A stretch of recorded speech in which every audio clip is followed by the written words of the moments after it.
Good morning, and hey now, PASW staff, clients, and friends joining us. Welcome to Thursday's class. We are almost done with the week. Tomorrow we're going to see your beautiful results for the French film, A Man and a Woman.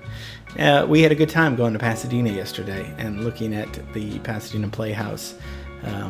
Gilmore Brown, very innovative theater director that started that program that was very important to Los Angeles that's still thriving. So today we're going to talk about somebody who never really gets any recognition. When you hear her voice, you will fall in love with it instantly, I guarantee you. But it's not Ella Fitzgerald. It's not somebody who has, a huge range like her. It's not Sarah Vaughan, who, can be powerful at times. It's not Billie Holiday, who has such a distinct style of singing that is, it almost sounds like she's going through like a filter because, her voice sounds, it's somebody a little bit akin to Chet Baker, perhaps.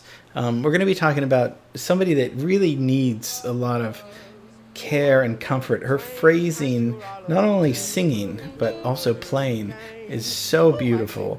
We'll be looking at the very beautiful music of Blossom Dearie. What is all this talk about loving me, my sweet?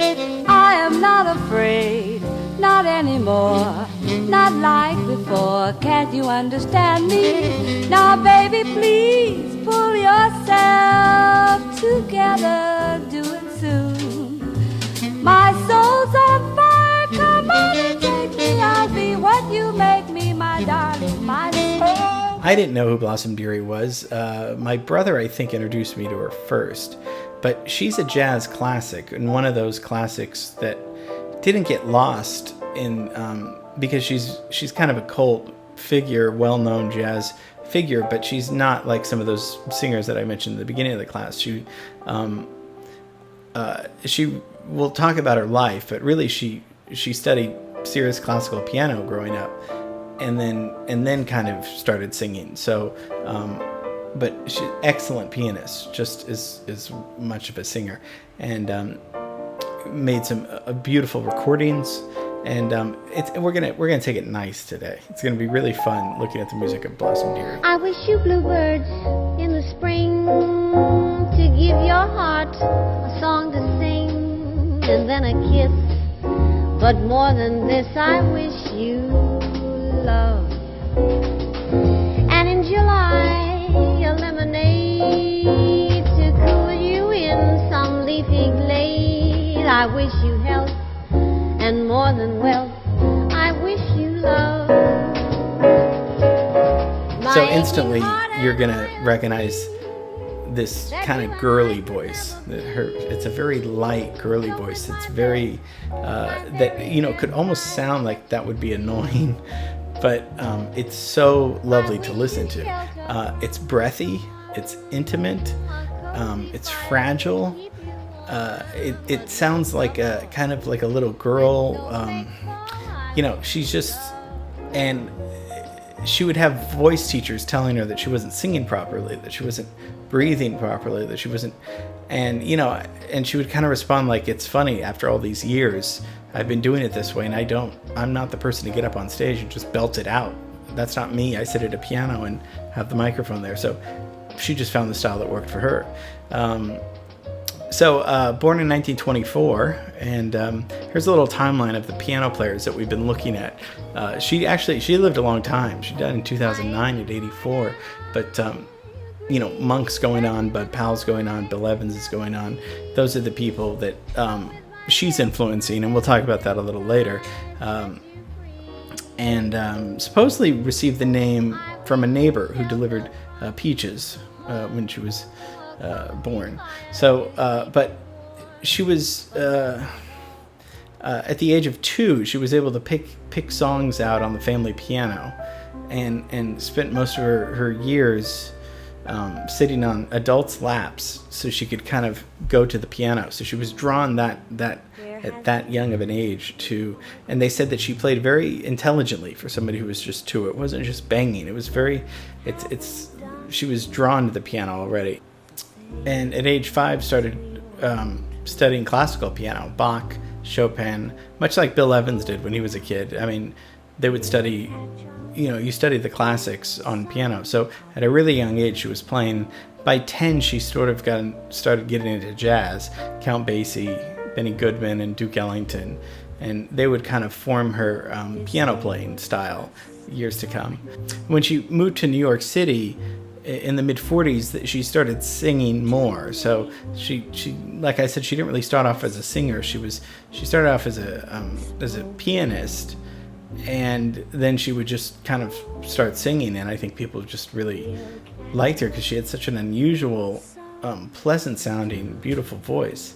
And by the 60s in New York, she was sharing the bill with Miles Davis at the Village Vanguard. I mean, to play with Miles in the 60s, he was one of the most famous acts in the world going on. We talked about celebrities, politicians, people coming just to see Miles perform. It wasn't just an exclusive jazz thing. So she got fame that way. And Miles Davis was a huge Blossom Dearie fan, and joked that she was the only white woman who ever had soul. I'll take Manhattan, the Bronx, and Staten Island too. And she's different because she sort of was a cabaret lounge singer and not just a soloist performer. Like Ella Fitzgerald or Billie Holiday. She'd kind of, and what I mean by cabaret lounge, she played the piano and she would sing at the piano. So she wouldn't go up there and perform a song. She kind of was like you would see typically at cabaret lounges. But of course, it wasn't just cheap music. It was, it was elevated.